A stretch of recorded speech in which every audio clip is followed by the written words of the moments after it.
जरा सोचिए, हिमालय की बर्फीली गुफाओं में एक ऐसी योगी बैठे हैं जिनकी उम्र तो 120 साल है, लेकिन उनका चेहरा और उनके अंदर की ऊर्जा किसी 30 साल के नौजवान जैसी है। ये इमेज अपने आप में कितनी पावरफुल है ना? एक तरफ हमारे पास ये सदियों पुराना रहस्य है और दूसरी तरफ आज की मॉडर्न दुनिया है, जहां सिलिकॉन वैली के अरबपति anti ageing research, DNA repair और बायोलॉजिकल एज को रिवर्स करने पर अरबों डॉलर पानी की तरह बहा रहे हैं। आज की इस चर्चा में हम इसी बेहद दिलचस्प कॉन्ट्रास्ट की गहराई में जाने वाले हैं। तो सवाल ये है कि क्या सच में मानव अमरता सिर्फ एक कहानी है, या फिर इसके पीछे कोई बहुत गहरा प्राचीन विज्ञान है? क्या हजारों साल पहले रहने वाले हमारे ऋषियों ने असल में उम्र बढ़ने के साइंस को क्रैक कर लिया था? मजेदार बात तो ये है कि आज का मॉडर्न साइंस अब धीरे धीरे उन कॉन्सेप्ट्स को सही साबित कर रहा है जिन्हें योगियों ने हजारों साल पहले ही लिख दिया था। यानी ये कोई जादू टोना नहीं, बल्कि प्योर बायोलॉजिकल साइंस है। चलिए जल्दी से देखते हैं कि आज हम किन किन चीजों पर बात करेंगे। अमृता का रहस्य, कायाकल्प और आधुनिक विज्ञान, योगियों की कुछ गुप्त जड़ी बूटियां, 300 साल के एक योगी का इतिहास, बिना भोजन के जीवन और आखिर में असली अमृत यानी शांति और चेतना। प्राचीन ज्ञान से लेकर नोबेल प्राइज जीतने वाले विज्ञान तक की ये जर्नी सच में बहुत कमाल की होने वाली है। तो शुरुआत करते हैं अपने पहले पॉइंट से, अमरता का रहस्य। गरुड़ पुराण और आयुर्वेद जैसे प्राचीन ग्रंथों ने बुढ़ापे की असली जड़ को कैसे पहचाना था, ये समझना बहुत जरूरी है। आयुर्वेद कहता है कि हमारे शरीर में 7 धातुएं यानी टिश्यूज होते हैं, जिनमें सबसे पहली और अहम है रस। सिंपल सी बात है, अगर रस प्योर है तो शरीर जवान रहेगा, लेकिन अगर ये दूषित हुआ तो बुढ़ापा तेजी से आएगा। और आप जानते हैं, मॉडर्न साइंस भी ठीक यही बात कहता है। साइंस इस दूषित रस को इन्फ्लेमेशन, फ्री रेडिकल्स और ऑक्सीडेटिव स्ट्रेस का नाम देता है। जब ये बॉडी में बढ़ते हैं तो हम समय से पहले बूढ़े होने लगते हैं। आजकल 25 साल के युवाओं में भी थकान और सफेद बाल दिखने का यही सबसे बड़ा कारण है। योगिक विज्ञान की सबसे खास बात यह है कि वहां उम्र को सालों में नहीं बल्कि सांसों में गिना जाता है। आपने मार्कंडेय ऋषि की कहानी तो सुनी होगी। उन्हें सिर्फ 16 साल की उम्र का श्राप मिला था, लेकिन उन्होंने अपनी सांसों को इतना कंट्रोल कर लिया कि उम्र बढ़ने की प्रोसेस ही स्लो हो गई। इसका लॉजिक बहुत सिंपल है। एक कुत्ता बहुत तेज सांस लेता है और कम जीता है, जबकि कछुआ बहुत धीमी सांस लेता है और सैकड़ों साल जीता है।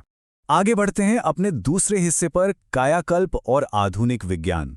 यहां पर हम देखेंगे कि कैसे रहस्यमयी प्राचीन प्रथाएं और आज की नोबेल प्राइज विनिंग रिसर्च बिल्कुल एक ही बात कह रही हैं।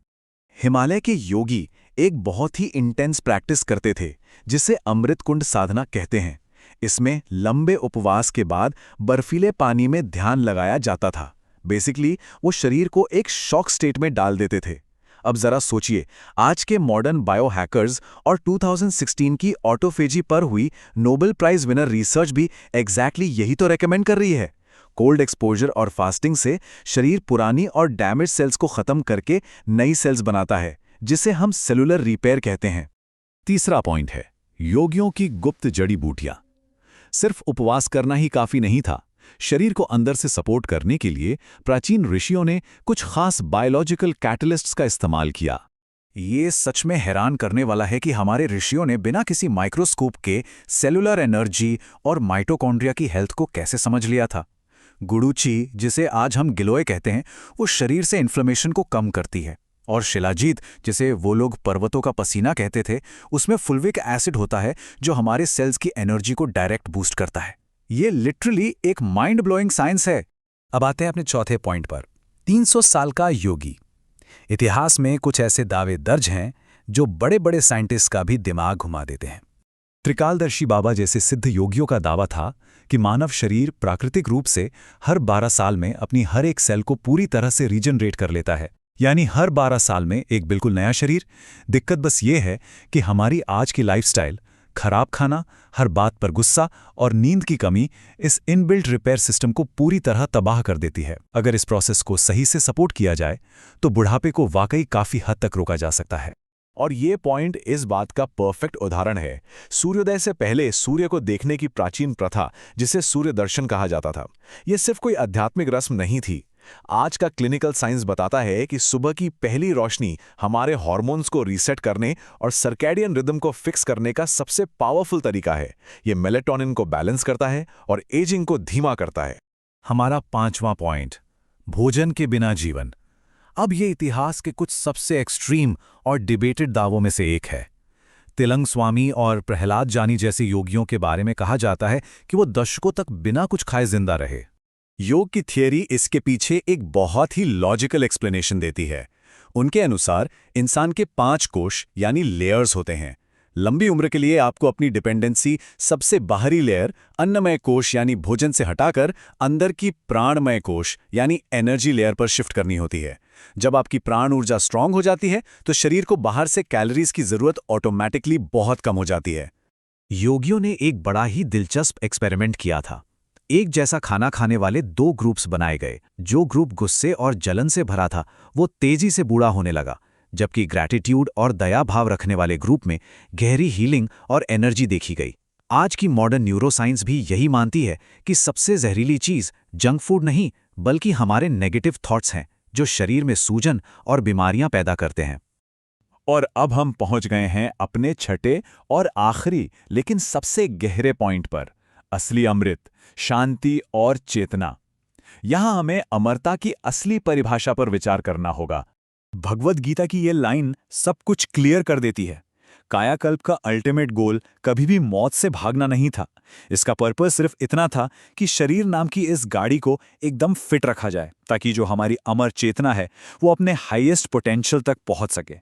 शरीर तो नश्वर है, असली फोकस उस चेतना पर था जो कभी नहीं मरती। इसे समझने के लिए अश्वत्थामा और हनुमान का कॉन्ट्रास्ट देखिए। अश्वत्थामा को अमर होने का वरदान तो मिला, लेकिन मन की शांति के बिना वो अमरता उनके लिए एक बेचैन श्राप बन गई। दूसरी तरफ हनुमान हैं, जिन्हें चिरंजीवी कहा गया, लेकिन वो ज्ञान और विनम्रता से भरे हुए थे। ये बिल्कुल साफ कर देता है कि अगर अंदर शांति नहीं है तो एक लंबी उम्र कोई आशीर्वाद नहीं बल्कि बहुत बड़ा बोझ बन जाती है।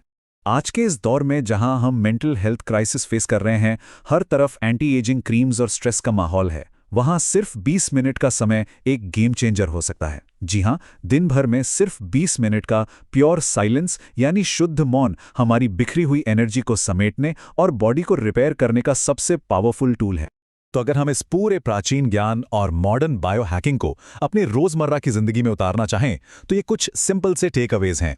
सुबह की पहली धूप लेना, साफ सुथरा भोजन करना, अपनी सांसों को रेगुलेट करना यानी प्राणायाम, थोड़ा स्क्रीन टाइम कम करना और हर दिन थोड़ा वक्त मौन में बिताना। ये वो चीजें हैं जिन्हें हम आज से ही शुरू कर सकते हैं। जाते जाते एक सवाल पर विचार जरूर कीजिएगा।